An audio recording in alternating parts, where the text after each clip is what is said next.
अगर आप उन चीजों को खरीदते हैं जिनकी आपको जरूरत नहीं, तो जल्दी आपको वो चीजें भी बेचनी पड़ जाएंगी जिनकी आपको बहुत जरूरत थी।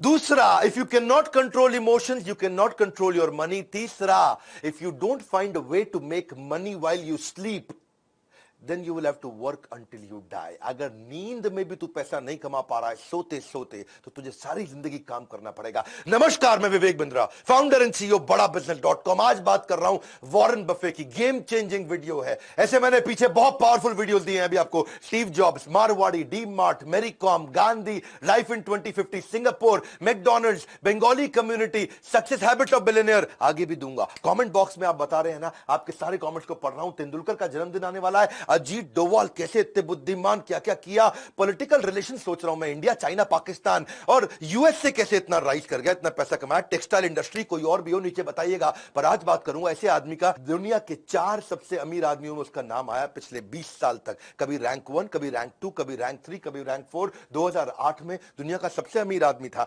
आज भी तीसरे या चौथे रैंक पे है, लेकिन पिछले 50 साल से उसी मकान में रह रहा है। लोग उससे मिलना चाहते हैं, मिलता नहीं किसी से। एक बार बोली लगाई गई, मैं मिलूंगा वॉरेन बफे से, लंच करना चाहते हैं, लंच करना चाहते हैं। बोली लगाई तो उनके लंच के लिए 35 करोड़ रुपए उनको दिए गए कि मैं आपके साथ 1 घंटा लंच करना चाहता हूं। वॉरेन बफे ने 35 करोड़ खुशी खुशी लिए, ले आ भैया 35 करोड़, और दान में दे दिए। उन्होंने सोचा कि ये बड़ा अच्छा तरीका है, मेरे साथ लंच करने आ रहा है, 35 करोड़ मैं दान दे दूंगा। Living legend of investing, financial advisor है भैया। किनके? दुनिया के बड़े बड़े प्रेसिडेंट्स और दुनिया के बड़े बड़े बिजनेस टाइकून्स के financial advisor. His words are not words, they are world to the world. Hindi में बोलूं क्या, उनके शब्द शब्द नहीं है, वो दुनिया के लिए पूरी दुनिया है। यानी कि वो कुछ भी बोल देते हैं भैया, गेम चेंज हो जाता है। 1970s की बात कर रहा हूं, 50 साल पहले भी वो जिस स्टॉक को खरीद लेते थे ना, उस स्टॉक का भाव अगले दिन 10% बढ़ जाता था। बात समझो, एक उसका नेब्रास्का वो स्टेट है सेंट्रल यूएस के अंदर, वहां पे उसका एक दोस्त हुआ करता था, वो बाद में माइक्रोसॉफ्ट ज्वाइन कर गया। कहानी बता रहा हूं, गेम चेंजिंग। माइक्रोसॉफ्ट ज्वाइन कर गया, माइक्रोसॉफ्ट में सीनियर लीडरशिप में था। नेब्रास्का के उस दोस्त ने एक बारी उससे पूछा, भैया वॉरेन बफे एक बात बता, तू माइक्रोसॉफ्ट में इन्वेस्ट नहीं करता, उसका स्टॉक नहीं खरीदता, तुझे क्या लगता है माइक्रोसॉफ्ट में कोई कमी रह गई है जो तू उसका स्टॉक नहीं खरीद रहा? उसने ईमेल लिखा वॉरेन बफे को। वो जिंदगी का पहला ईमेल, वॉरेन बफे ने उसको रिप्लाई किया। नेब्रास्का का उसका दोस्त था, तो उसने रिप्लाई करते वक्त बताया, मैं माइक्रोसॉफ्ट इसलिए नहीं लेता, इसलिए नहीं लेता, इसलिए नहीं लेता, बहुत सारे कारण लिख दिए। और साथ में उसने उसको नेब्रास्का की फुटबॉल टीम जो बड़ी बेकार थी उसके साथ भी कंपेयर कर दिया। अब वो मेल तो कर दिया, एक मेल किया था, लेकिन थोड़े दिन के बाद जो वहां की सरकार थी, यूएस गवर्नमेंट, उसने उस मेल को ट्रैक करके निकाल लिया। उन्होंने उस मेल को, प्राइवेट मेल को पढ़ा, और वो उनको लगा कि ओहो, इससे तो हमें माइक्रोसॉफ्ट के बारे में बहुत कुछ समझ में आ रहा है, वॉरेन बफे ने ये बात बोली है। वो मेल जाकर के बाद में वॉल स्ट्रीट जर्नल के अखबार में छप गई। इसको बहुत बुरा लगा, मेरी प्राइवेट ईमेल पहली बार लिखी थी और सरकार ने निकाल करके अखबार में छपवा दिया। वो दिन आखिरी दिन था उसका, उसके बाद उसने कभी किसी को मेल नहीं लिखा। उसको इस बात का दुख नहीं था कि मैंने माइक्रोसॉफ्ट की निंदा करी, उसको इस बात का दुख था कि मैं नेब्रास्का नाम के स्टेट में रहता हूं, और उसमें छोटा शहर है ओमाहा, लेकिन मैंने जो है नेब्रास्का की फुटबॉल टीम की बेइज्जती करी है, ऐसा ना हो जाए मुझे यहां से घर छोड़ना पड़ जाए। बहरहाल, एनुअल लेटर जरूर लिखते हैं अपने सारे शेयर होल्डर को, और जो एनुअल लेटर लिख करके भेजते हैं अपने शेयर होल्डर्स को, जो अपने इन्वेस्टर्स हैं, जब ये उनको भेजते हैं तो पूरी यूनिवर्सिटीज बैठ करके उनके एनुअल लेटर को पढ़ती है, इनकी कही हुई बात को पढ़ा जाता है। यूनिवर्सिटी सिखाती है, अरे देख भाई वॉरेन बफे ने चिट्ठी लिखी, अरे क्या लिखा होगा इसके, 63 कंपनियां हैं आज वॉरेन बफे की। मेरा वीडियो देख लेना भैया, थोड़ी देर के अंदर मैं इतनी सारी लर्निंग देने वाला हूं। 63 कंपनीज वॉरेन बफे की, हर कंपनी के सीईओ को साल में एक चिट्ठी भेजता है, ना मिलता है ना फोन पे बात करता है। वॉरेन बफे साल में एक चिट्ठी भेज दी और उसमें लिख दिया, भैया तुम्हारा ये गोल है, तुम्हारे ये केपीआई है, ये तुम्हारे की परफॉर्मेंस इंडिकेटर, और ये तुम्हारे इस साल के गोल होने चाहिए, इसको अचीव करके दिखाओ। एक चिट्ठी भेजी, बस हड़कंप मच जाता है। कोई मिलता नहीं, कुछ बात नहीं करता। मीटिंग ले, क्योंकि उनकी आदत क्या, पढ़ते रहते हैं, 10-10, 12-12 घंटे तो रोज पढ़ते हैं, कोई मीटिंग करते ही नहीं। वो हार्वर्ड बिजनेस स्कूल में पढ़ने गए थे, उनको रिजेक्ट कर दिया, उसको एडमिशन नहीं मिला वॉरेन बफे को हार्वर्ड बिजनेस स्कूल में। आज Harvard business school Warren Buffett की केस स्टडी सिखा रहा है सबको। आज बता रहा है भैया वॉरेन बफे इतना बड़ा कैसे होगा, उसको उस समय पढ़ने नहीं दिया था। आज एक बात समझ लेना, जो सबसे बड़े 100 अरबपति हैं दुनिया के, उनमें से 80% लोग खुद से अरबपति बने हैं, माँ बाप के पैसे से नहीं बने हैं। और वो बड़ी अच्छी एडवाइस भी देते हैं लोगों को, कहते हैं क्रेडिट कार्ड से दूर रहना, पैसे ने आदमी को नहीं बनाया, आदमी ने पैसे को बनाया, इसको याद रखना। और दूसरे के कहे अनुसार काम नहीं करना, अपनी बुद्धि से काम करना। बचपन में इनके खून के अंदर बिजनेस घुस गया। इनको पहले से ही पता था अमीर तो बहुत बनने वाला हूं। 6 साल की उम्र में रिसर्च करने चले गए दुकान के बाहर, अरे कौन सी कोल्ड ड्रिंक के ढक्कन ज्यादा हैं, बाहर जाके ढूंढने लगे, अरे इसका ढक्कन उसका ढक्कन, अलग अलग ढक्कन देखे उन्होंने। वहां जाकर रिसर्च में इनको समझ में आया सबसे ज्यादा कोल्ड ड्रिंक के ढक्कन बाहर कोका कोला के पड़े हैं। उससे उसने धंधा चालू कर दिया। 6 कैन कोका कोला के 25 सेंट में खरीदता था, 30 सेंट में बेचाता था, 25 सेंट में खरीदता था, 30 सेंट में बेचाता था। हर रोज 5 सेंट बचाया। 6 साल की उम्र में जब बच्चे कंचे खेल रहे हैं, ये धन से धंधा करना शुरू कर दिया। और वो जो कोका कोला पे रिसर्च किया, वहां से इसको रिसर्च की आदत पड़ी। 11 साल की उम्र में इसने पहली बार एक स्टॉक मार्केट, शेयर मार्केट में इन्वेस्टमेंट किया। इसके पिता ने इसको गाइड किया था। वहां पे सिटी सर्विस नाम का एक स्टॉक था, जिसको उसने 38 रुपए के भाव में, $38 के भाव में खरीद लिया। अब वो हुआ क्या, वो नीचे गिर गया।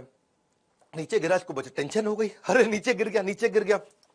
बैठा रहा टाइट, वेट किया। जैसे ही वो $28 से वापस $40 हुआ, इसने तुरंत जाके बेच दिया। लेकिन थोड़े दिन के बाद वो $200 का हो गया शेयर। इसको लगा यार मैं तो $2 कमाए थे, ये तो $200 का हो गया, बहुत कमा सकता था। बड़ा परेशान हुआ उस समय। लेकिन उसको सीखने को मिला कि भैया ऐसा है, मेरी बात समझो कि जिस चीज को टाइम लगता है, अगर कंपनी अच्छी है, इसको ग्रो करने में टाइम लगता है तो लगेगा। मैंने जल्दी कर दी। ऐसा नहीं है कि एक औरत और एक पुरुष जब ये दोनों मिलते हैं तो 9 महीने में बच्चा पैदा करते हैं, तो 9 पुरुष लगा दो तो 1 महीने में बच्चा पैदा तो हो नहीं जाएगा।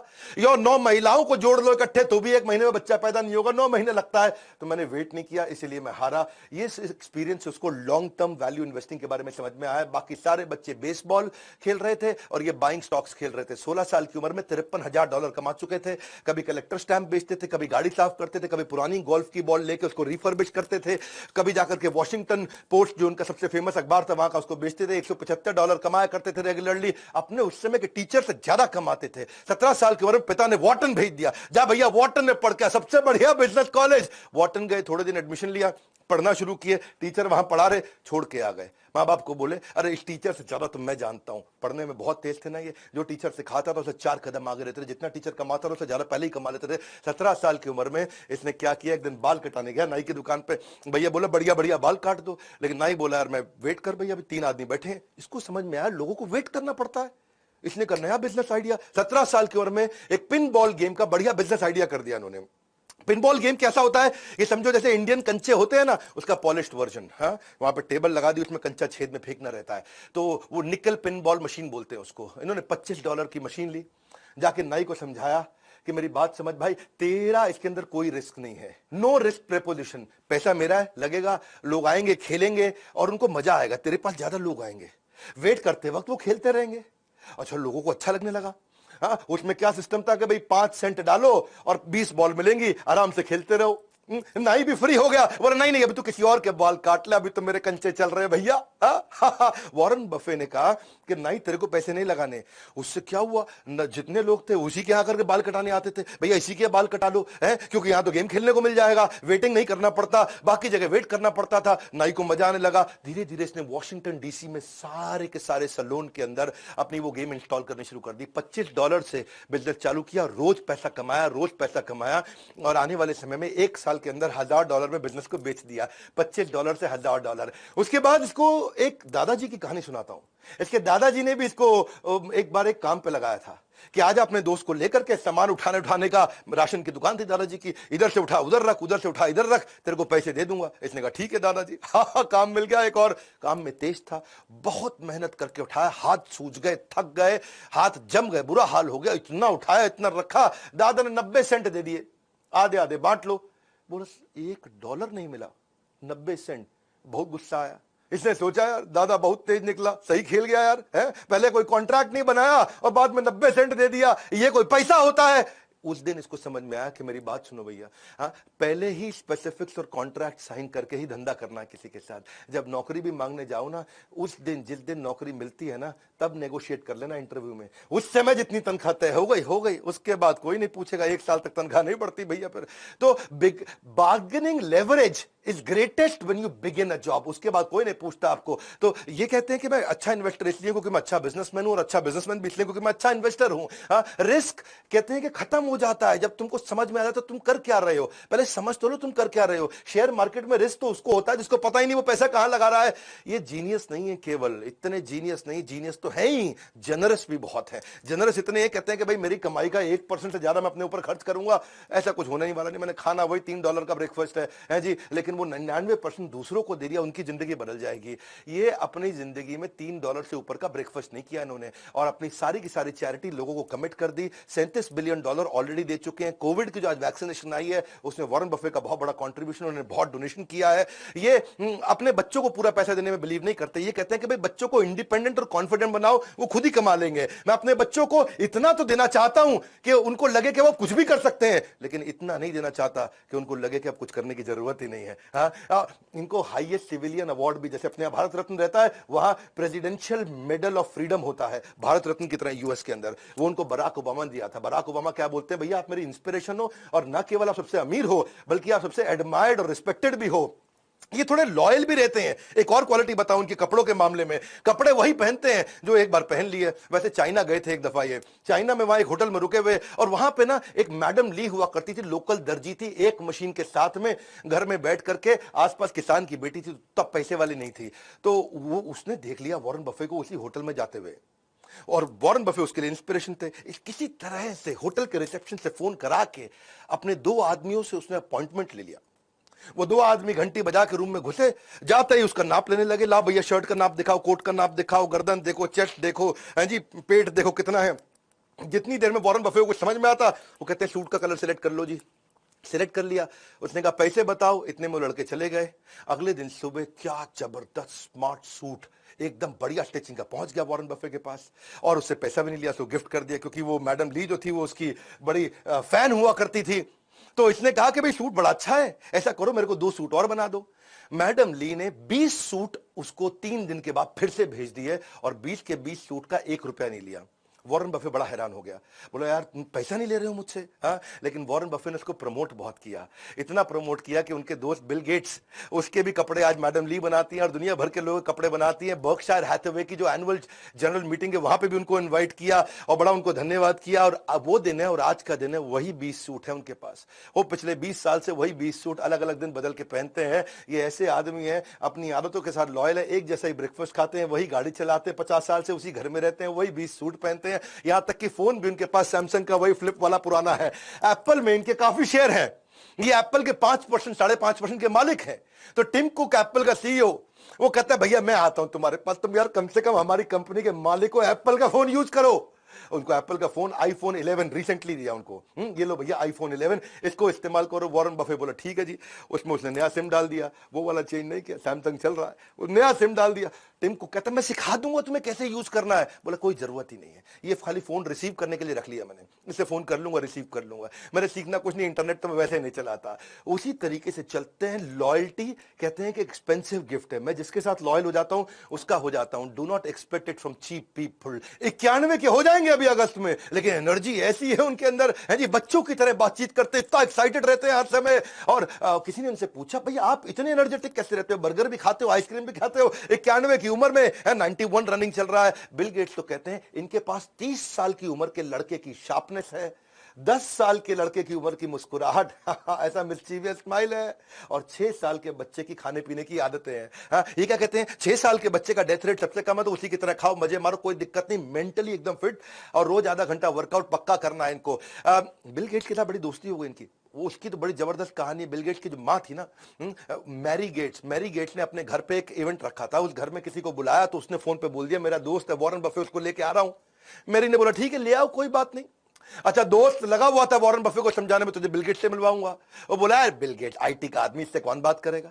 अच्छा, मां लगी हुई इधर, तुझे वॉरेन बफे से मिलवाऊंगी। वो कह रहा यार ये तो खाली पी रेशियो डिस्कस करेगा, फाइनेंशियल स्टेटमेंट डिस्कस करेगा, मैं आईटी का हूं, हमारी बनेगी नहीं, ये दोनों एकदम अलग आदमी है। अच्छा, वो दोनों लगे हुए नहीं, मिलवाते हैं। हुआ ये कि जब ये मिले तो पहला ऐसा क्वेश्चन किया उनको वॉरेन बफे ने, बोला भाई बिल एक बात बता, तेरे को नई आईटी कंपनी बना के दूं अगर, और तेरी माइक्रोसॉफ्ट खत्म, तो नई कंपनी कैसे स्टार्ट करेगा। तुझे अगर मैं नई किसी देश में कंपनी बनाने को दूं तो तू कैसे बनाएगा, इस कंपनी के बारे में तेरा क्या विचार। वहां उन्होंने पूछा भाई तुम्हारी फेवरेट किताब, फेवरेट अखबार, फेवरेट ऑथर, फेवरेट आर्टिकल्स कौन से हैं। इतना मजा आया, आधे घंटे की मीटिंग थी, 10 घंटे चलती रही। एक दूसरे के साथ उन्होंने खूब बात करी, अलग अलग क्वेश्चंस किए, खूब डिस्कशंस हुए। उसके बाद तो फिर ये ताश के दोस्त भी हो गए, शॉपिंग के दोस्त भी हो गए, रेस्टोरेंट में खाना खाने के दोस्त भी हो गए। इनफैक्ट बिल गेट्स के मोबाइल में केवल 2 ही स्पीड डायल के नंबर, एक मेलिंडा गेट उसकी वाइफ का और एक वॉरेन बफे का। ऐसा एक दिन नहीं कि आज तक जब तक इन दोनों ने बात नहीं करी। ये भी बड़ा इंपॉर्टेंट है, किसके साथ उठते बैठते हो। ये कहते हैं कि वॉरेन बफे ने मुझको 2 चीजों में बड़ी हेल्प करी। पहली चीज क्या है कि लाइफ टाइम लर्निंग, और दूसरी है लाइफ टाइम लाफिंग। बोला इससे ज्यादा मैं दुनिया में कभी नहीं कर सकता था। कहते हैं कि pickup your associate whose behavior is better than you, and then that will give you a drift in your direction of life. Tell me who your heroes are. तेरा हीरो कौन है? दोस्त तुझसे भी पूछ रहा हूं, तेरा हीरो कौन है? And I'll tell you who you will turn out to become. तू बनेगा किसके जैसा, आज ही पता चल जाएगा। वॉरेन बफे के ना गुरु भी थे जिनसे ये बड़ा सीखा करते थे, बेंजामिन ग्राहम। बेंजामिन ग्राहम जो थे कोलंबिया के प्रोफेसर थे। ये इन्होंने वॉर्टन छोड़ के कोलंबिया ज्वाइन किया क्योंकि बेंजामिन ग्राहम की इन्वेस्टमेंट को लेकर बड़ी मास्टरी थी। बेंजामिन ग्राहम एक बड़े स्ट्रिक्ट टीचर भी हुआ करते थे जो इन्वेस्टमेंट के बारे में, शेयर मार्केट के बारे में सिखाते थे। और बफे केवल एकमात्र ऐसे स्टूडेंट थे जिसको A+ रेटिंग। बेंजामिन ग्राहम की सारी क्लास को बहुत ध्यान से अटेंड करते थे। ऐसे एकलव्य शिष्य दूर से सीखते थे। बाद में बेंजामिन ग्राहम के घर गए, उनको बोले मैं आपके लिए नौकरी करना चाहता हूं। तो बेंजामिन ग्राहम ने बोला नहीं नहीं, तुमको नहीं रखूंगा, तुम बहुत जीनियस हो, तुमको नहीं रख। मैं ऐसे लड़कों को रखता हूं, ज्यूइश लड़कों को रखता हूं जिनको कोई नौकरी नहीं देता, ताकि मेरे साथ टिक के काम कर सके। बोला मैं टिक के काम करूंगा, नहीं ना, बाहर बाहर, तेरे को नहीं रखूंगा। ठीक है, फ्री में रख लो, फ्री में नौकरी करो ना, बोल दिया ना बाहर, तेरे को तो बिल्कुल नहीं रखूंगा। बेंजामिन ग्राहम इनके गुरु, उन्होंने इनको रखा नहीं। बड़ा परेशान हुए। वॉरेन बफे पीछे पड़े रहे। कुछ समय के बाद एक ऐसा समय आया कि बेंजामिन ग्राहम मान गए, बोले चल ठीक है आ जा। और ये वहां से फिर न्यूयॉर्क शिफ्ट हुए। वहां आए, न्यूयॉर्क में आकर के बेंजामिन ग्राहम के साथ में काम करने लगे। सारे स्टैंडर्ड एंड पुअर्स की रिपोर्ट पढ़ना, S&P की रिपोर्ट पढ़ना, इन्वेस्टमेंट अपॉर्चुनिटी ढूंढना, P&L को समझना, कैश फ्लो स्टेटमेंट को समझना। जब जिस समय यंग लड़के प्लेबॉय मैगजीन है जी, जहां पे आप देखते हैं कई देवियों के चित्र होते हैं अलग अलग प्रकार के, जिसमें वो कम कपड़े पहन के रखती है, उनके चित्र देखते थे। ये उस समय बैलेंस शीट देखा करते थे। ऐसे भयंकर फोकस्ड आदमी थे। बेंजामिन ग्राहम और वॉरेन बफे की जोड़ी ने कमाल कर दिया। वॉरेन बफे खूब सीख रहे थे, लेकिन फिर एक ऐसा समय आया कि वॉरेन बफे और बेंजामिन ग्राहम की थ्योरीज में फर्क आ गया। बड़ा फर्क था।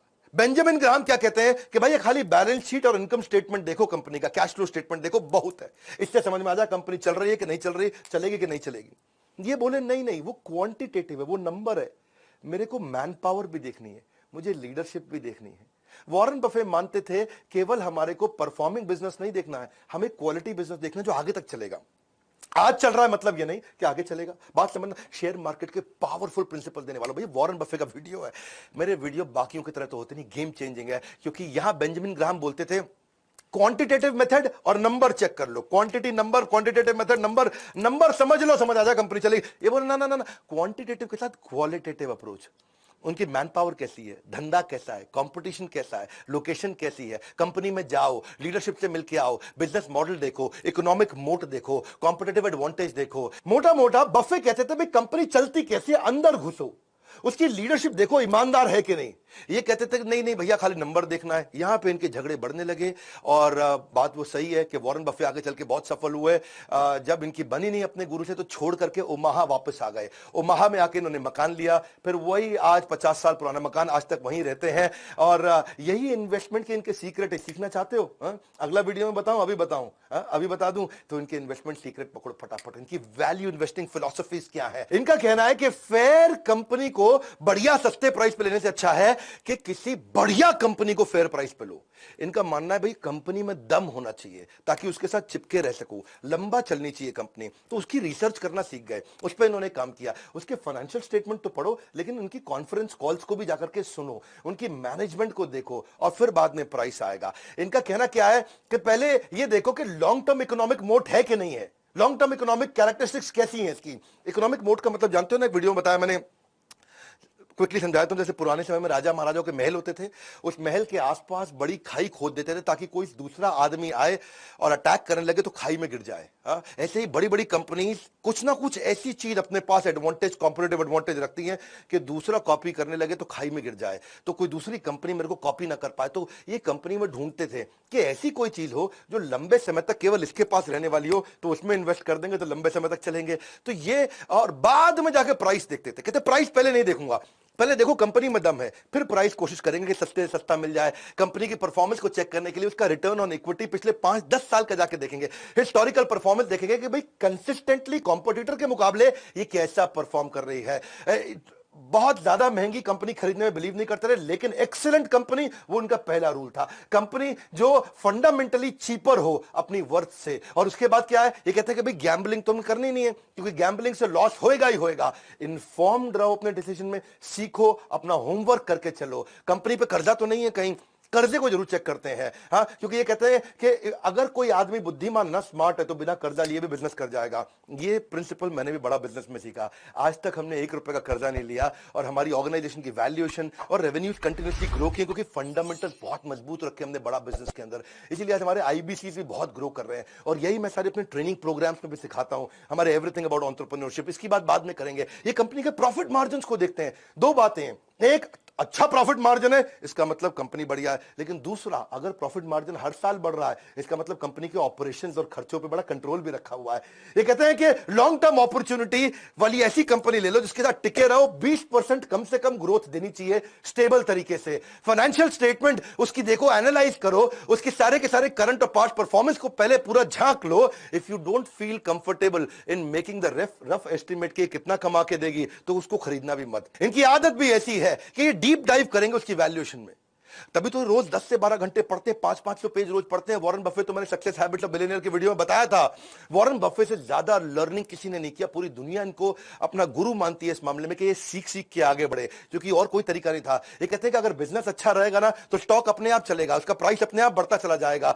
ऐसे खरीदो स्टॉक को जैसे अपना मकान खरीद रहे हो, जैसे किसी के साथ शादी करने वाले हो। जब आप शादी कर लेते हो तो रोज रोज शादी तोड़ते नहीं, रोज रोज नहीं तोड़ते, तो ऐसे ही कहते हैं कि रोज रोज स्टॉक नहीं बदलना चाहिए। इनको प्रेम है इस काम से। और ये स्टीव जॉब्स की तरह ये भी ये बोलते हैं, success comes to those who love doing what they are doing. और ये एक बात और है कि कहते हैं कि बार बार स्टॉक अगर बेचोगे ना, जल्दी जल्दी खरीदोगे बेचोगे, तो उसके ऊपर टैक्स भी आपको देना पड़ जाएगा, उसकी ट्रेडिंग कमीशन भी देनी पड़ेंगी, तो उस पर भी पैसा बचाना चाहिए। और अगर आप किसी स्टॉक को खरीदने में 10 साल के लिए, कितने साल के लिए, 10 साल के लिए अगर आप कॉन्फिडेंट नहीं हो, तो स्टॉक को खरीदने की जरूरत नहीं है। 10 मिनट भी ऐसे स्टॉक को रखना मत।